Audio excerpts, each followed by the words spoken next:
आज भक्तों देवर्षि नारद ने और वार्ता करना शुभारंभ कर दिया। कहा, अच्छा मैया तुम्हारे भोले बाबा तुमसे कुछ छिपाते नहीं है? मैया बोली, बेटा नारद, हम तुम्हें और कहा बतावे, हमारे भोले बाबा इतने अच्छे हैं जो उनके गुरुजी ने उनको गुरु मंत्र दिया था ना, वो गुरु मंत्र भी उनने हमसे छिपाया नहीं, वो भी हमें बता दिया। देवर्षि नारद ने कहा, अच्छा मैया, तो भोले बाबा तुमसे कुछ छिपाते नहीं है? मैया बोली, नहीं बेटा, हमसे भोले बाबा और कोई भी बात नहीं छिपाते हैं। देवर्षि नारद ने कहा, अच्छा मैया, तो भोले बाबा ने तुम्हें एक बात तो जरूर बताई होगी। मैया ने पूछा, कौन सी बेटा? देवर्षि नारद ने कहा, वही वाली बात कि भगवान कैलाशपति भगवान भोले भूतनाथ के गले में और ये मुंडों की माला कहां से आई और किसके मुंडों की माला है, ये बात तो तुम्हें भोले बाबा ने जरूर बताई होगी। मैया कहने लगी, बस बेटा, यही बात ना है बताई, और तो सारी बातें और भोले बाबा हमें बताओ करते हैं। आज भक्तों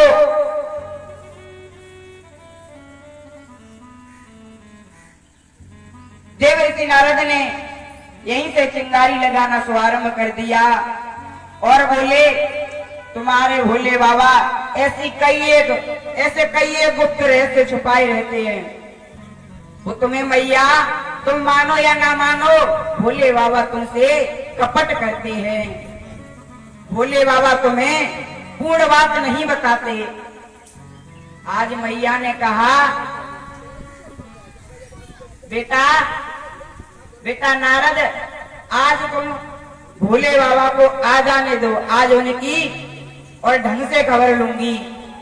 आज भक्तों देवर्षि नारद वहां से चले जाते हैं। होता क्या है,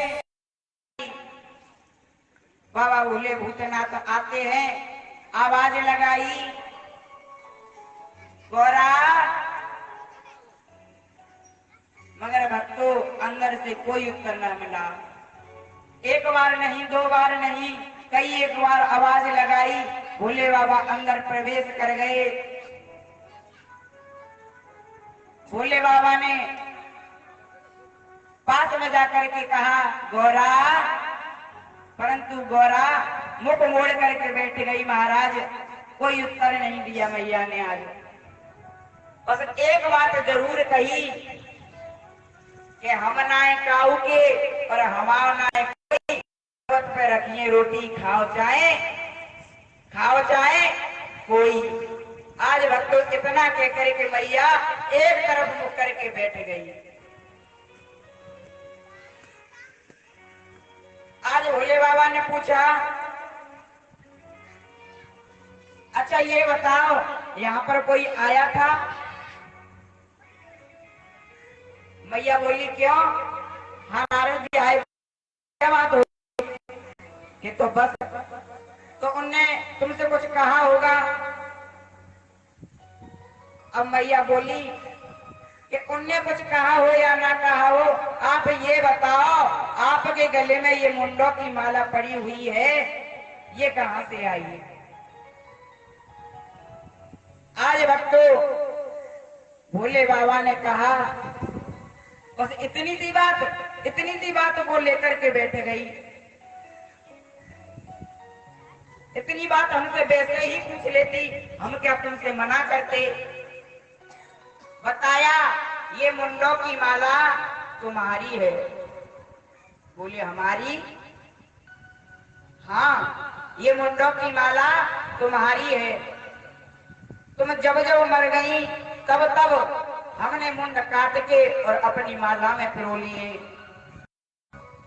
आज भक्तों जब ये सुना कि ये मुंडों की माला हमारी है तो प्रश्न किया, क्यों भोले बाबा, हम इतनी बार मर गई परंतु आप एक भी बार नहीं मरे। बताया, देवी मैं अमर हूं, क्योंकि मैंने अमर कथा सुनी है, मैं इसलिए एक भी बार नहीं मरा। आज भोले बाबा ने कहा, जैसे ही कि हमने अमर कथा सुनी है तो मैया ने वो वाली तो बात छोड़ दी और ये बात पकड़ ली, ये अमर कथा क्या होता है? आपने तो हमें कभी अमर कथा सुना ही नहीं। बताया, ये अमर कथा हर किसी को नहीं सुनाई जाती देवी। ये अमर कथा जो कोई सुनता है वो अमर हो जाता है, इसलिए ये अमर कथा हर किसी को नहीं सुनाई जाती। आज भक्तों, इतनी बात सुन करके मैया जो थी आज जिद पकड़ गई, कहने लगी, भोले बाबा हमें भी अमर कथा सुनाओ, हम भी अमर कथा को सुनना चाहती हैं। भोले बाबा ने मना किया, नहीं देवी, ये अमर कथा हर किसी को नहीं सुनाई जाती, जो भी इस कथा को सुनता है वो अमर हो जाता है। आज भक्तों,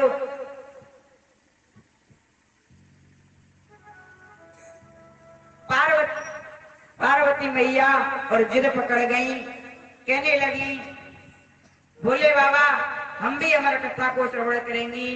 भक्तों, ये 3 हट बहुत बुरी हुआ करती हैं, एक बाल हट, 2 राजहट, एक त्रिया हट। ये 3 हट बहुत बुरी हुआ करती है। अगर कोई बालक हट पड़ जाए कि पिताजी मैं खिलौना लूंगा तो लूंगा, इसी प्रकार ये भक्तों 3 हट बहुत बुरी हुआ करती हैं।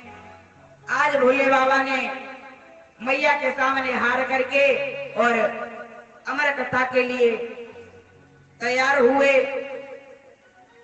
सर्प को एक तरफ छोड़ दिया, चांद को आकाश में छोड़ दिया। इस प्रकार से बिच्छू का तन शरीर से निकाल दिए और एक वन में जाकर के कथा कहना शुभारंभ कर दिया कि ब्रह्मांडी वन में पार्वती को लेकर के त्रिपुरारी और हमारी कथा को कहीं बैठे आसन मार, हाँ बैठे आसन मार, उमा की पड़ गई सूता होकर